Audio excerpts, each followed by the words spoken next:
नमस्कार मंडळी. आज मी इथे करणार आहे पालक पनीर. त्यासाठी मी इथे पालक घेतलेले आहे. इथे पाणी उकळायला ठेवलं आहे. पाणी उकळले की त्यात पालक घालायचे. थोडेसे असे प्रेस करून घ्यायचे म्हणजे ते मुरले जातात. आता इथे मी पालक काढून घेतले. त्यामध्ये थंड फ्रीजचं पाणी घेते ओतते. तुम्ही ते फ्रीजमध्येही ठेवू शकता. 10 मिनिटच ठेवायचं. आता मग ते काळं पडतं. जास्त वेळी ठेवू नयेत. इथे मी पनीर घेतलेले आहेत. पनीर मस्त असे कट करून घेणार आहे. आता इथे पॅनमध्ये तेल घेतलं आहे. त्या तेलामध्ये पनीरचे तुकडे घालते. इथे मस्त असे पनीरचे तुकडे घातले आहेत. ते लालसर होईपर्यंत असे परतायचे आहेत. आणि इथे मस्त असा लाल रंग आलेला आहे. त्या प्लेटमध्ये काढून घेते. आणि आता इथे मी मिक्सरच्या भांड्यात 4 ते 5 लसणाच्या पाकळ्या, 2 ते 3 हिरव्या मिरच्या, टोमॅटो, आलं, 4 ते 5 मी बदाम घेतलेले आहेत,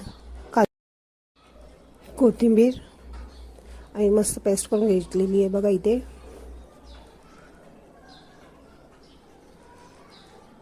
आता इथे मी पालक घेते. मस्त पालक थंड झालेले आहेत. पालकची पेस्ट करून घ्यायची बारीक अशी. आणि इथे पालकची पेस्ट झालेली आहे. आता इथे कढईत तेल टाकून घेते 1 चमचा. जिरं, अख्खा गरम मसाला, तमालपत्र, 2 लाल मिरच्या, कांदा. असं कांदा टाकून लाल रंग येईपर्यंत परतवायचं आहे.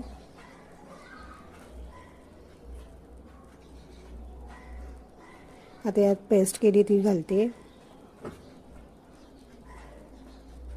आता यामध्ये चवीनुसार मीठ,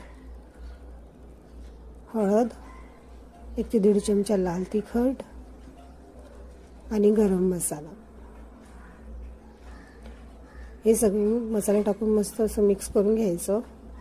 आणि 2 मिनटं असं मिश्रण शिजवून घ्यायचं आहे.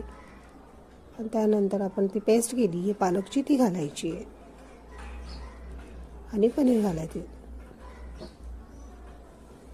इथे मस्त असं पनीर पालक घालून घेतलेत. आणि झाकण लावून वाफवून घेतलेलं आहे. 10 ते 15 मिनटं मस्त इथे पालक पनीर आपली रेडी आहे. तुम्हीही ट्राय करून बघा, मस्त होते.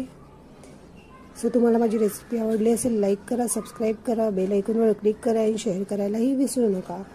चला तर मंडळी, या खायला. Bye bye. दिसते की नाही छान?